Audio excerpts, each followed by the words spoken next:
qui sait si ce n'est pas pour un temps comme celui-ci, ce temps de confinement, ce temps où le monde entier s'est arrêté, que tu es parvenu à la royauté, que tu as reçu un appel, que tu as reçu un don, insignifiant qu'il soit, aussi petit qu'il puisse paraître et inutile. Car si tu te tais maintenant, les secours et la délivrance surgiront d'autre part. Lors du déconfinement, il va y avoir des bonnes choses, mais des très mauvaises choses dans le monde.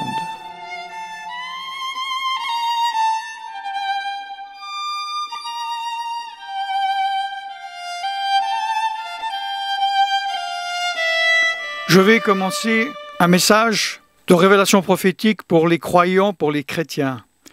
Si toi qui me regardes, tu as été appelé à quelque chose, tu as reçu un appel, un ministère, une fonction dans l'assemblée, hors assemblée, que tu as quelque chose à faire pour Dieu, parce que soit il te l'a révélé clairement, il y a peu ou il y a des années, ou qu'au fond de ton cœur, tu sais ce que tu devrais faire, ou que tu l'as fait en partie, ou que tu l'as fait un moment, et que tu as arrêté, ou que tu le fais moins bien, ou que tu es en désobéissance complète, en désobéissance partielle, qu'il y a des choses que Dieu t'a dit de faire, que tu as dit ça oui, ça non, que tu étais plus attaché à ta sécurité, à ta famille, à ta gloire personnelle, à la réussite de ton image, de ton ministère. Maintenant, Dieu permet ce confinement pour ébranler toutes les fondations, pour secouer le monde, secouer les grands et les petits, mais secouer également l'Église universelle, des enfants de Dieu, peu importe dans quelle dénomination ou courant chrétien où ils se trouvent. Je parle de l'Église avec un E majuscule, l'Église spirituelle de Dieu composée de pierres spirituelles et vivantes, pas de pierres mortes, que Dieu connaît chacun par son nom. Dieu te dit, réveille-toi, remets-toi en place. Il y a une pierre manquante dans l'édifice. Qu'elle soit grande, qu'elle soit très grande, qu'elle soit très importante, ou qu'elle paraisse insignifiante et petite, chaque pierre doit être à sa place. Car tout l'édifice peut s'écrouler à cause d'une poussière. Ne fais pas ce que Dieu t'a dit de ne pas faire. Fais ce que Dieu t'a dit de faire. Reste là, à la position que tu as, c'est la plus importante pour Dieu. Dans Esther, le livre d'Esther, elle était la reine de Perse, et le peuple de Dieu était persécuté. Et Mardochée, son cousin, on dit souvent son oncle, c'est faux, lui a dit de faire quelque chose. Mais elle a dit, je suis confinée. Parce que le roi ne l'avait pas appelée depuis une année. Et si elle allait voir le roi pour lui demander une faveur sans avoir été appelée, la loi disait qu'elle allait être mise à mort.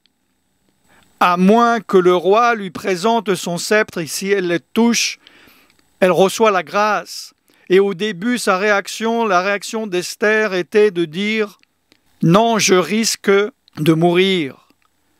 Et Mardochée lui a dit, c'est la parole de révélation que je veux vous partager. Esther chapitre 4, versets 13 et 14. Mardochée dit à Esther, ne t'imagine pas que tu échapperas toi seul d'entre tous les Juifs parce que tu es dans la maison du roi. Car si tu te tais maintenant, les secours et la délivrance surgiront d'autre part pour les Juifs. Et toi et la maison de ton père, vous périrez. Écoutez-moi bien. Et qui sait si ce n'est pas pour un temps comme celui-ci que tu es parvenu à la royauté. Je sais que l'Esprit de Dieu parle puissamment et profondément par ce verset. Ne t'imagine pas, mon frère et ma sœur, que tu échapperas seul d'entre tous les Juifs ou d'entre tous les enfants de Dieu, parce que tu es dans la maison du roi, parce que tu dis « je suis croyant, mais je ne fais rien ». Je suis justifié par ma foi. Je n'ai pas à obéir au Saint-Esprit. Je n'ai pas à faire ce que Dieu me demande de faire. Je n'ai pas de fruits à porter. Je n'ai pas de compte à rendre à Dieu.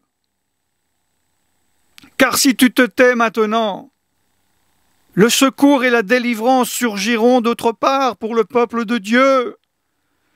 Dieu choisira quelqu'un de moins bien que toi, de quelqu'un d'insignifiant qui fera le travail moins bien que toi, mais il le fera. Dieu peut susciter de ces pierres des enfants d'Abraham. Et qui sait?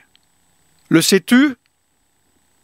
Si ce n'est pas pour un temps comme celui-ci, ce temps de confinement, ce temps où le monde entier s'est arrêté, que tu es parvenu à la royauté, que tu as reçu un appel, que tu as reçu un don, insignifiant qu'il soit, aussi petit qu'il puisse paraître et inutile. Prenez une décision ferme et définitive. Mes frères et sœurs, lors du déconfinement, on pourrait dire de la déconfiture, il va y avoir des bonnes choses, mais des très mauvaises choses dans le monde. Pas seulement économiquement, financièrement. Je ferai un message là-dessus, je l'ai reçu il y a plusieurs jours, mais je n'ai pas le temps. Mais maintenant est une période de grâce. Beaucoup de gens pêchent moins parce qu'ils sont confinés. Des gens boivent plus, mais d'autres boivent moins. Des gens prennent plus de drogue, des gens prennent moins de drogue.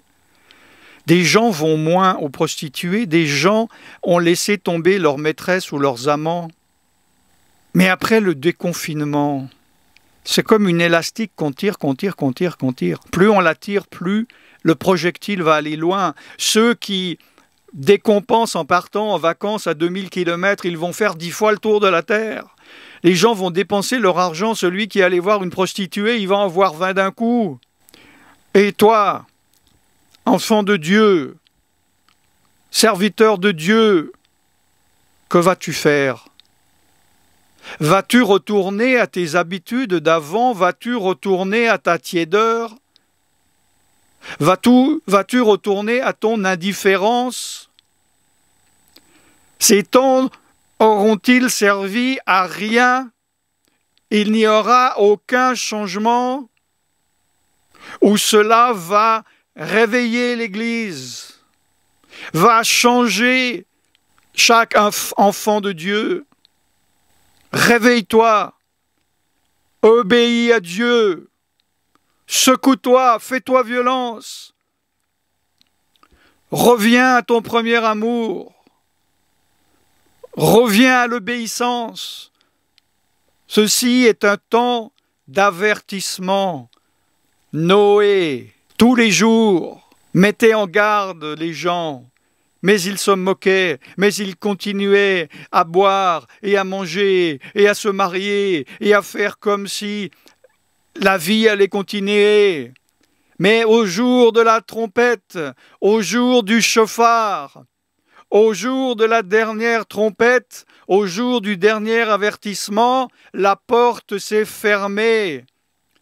Et lorsqu'ils ont vu l'eau monter, c'est uniquement là où ils ont dit « Peut-être que Noé avait raison, laissez-moi rentrer ». La porte était fermée. Il était trop tard. Ils ont tous péri. Réveillez-vous, de grâce. Agissez.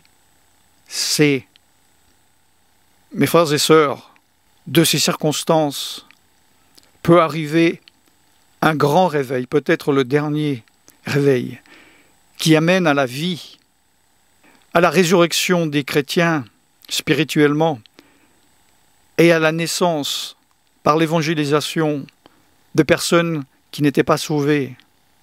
Mais il peut aussi amener à un grand sommeil, le sommeil qui amène à la mort, qui amène à l'indifférence, qui amène à l'oubli de ce que le Saint-Esprit, de ce que l'œuvre du Saint-Esprit a fait en vous.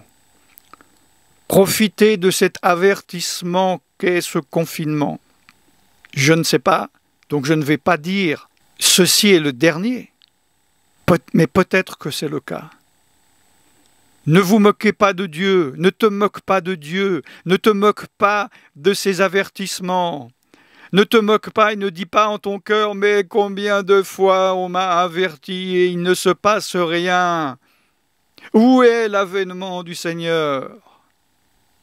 Dieu ne ment pas, Dieu ne tarde pas. Mais il use de patience pour sauver ceux qui peuvent encore l'être. Mettez-vous devant Dieu.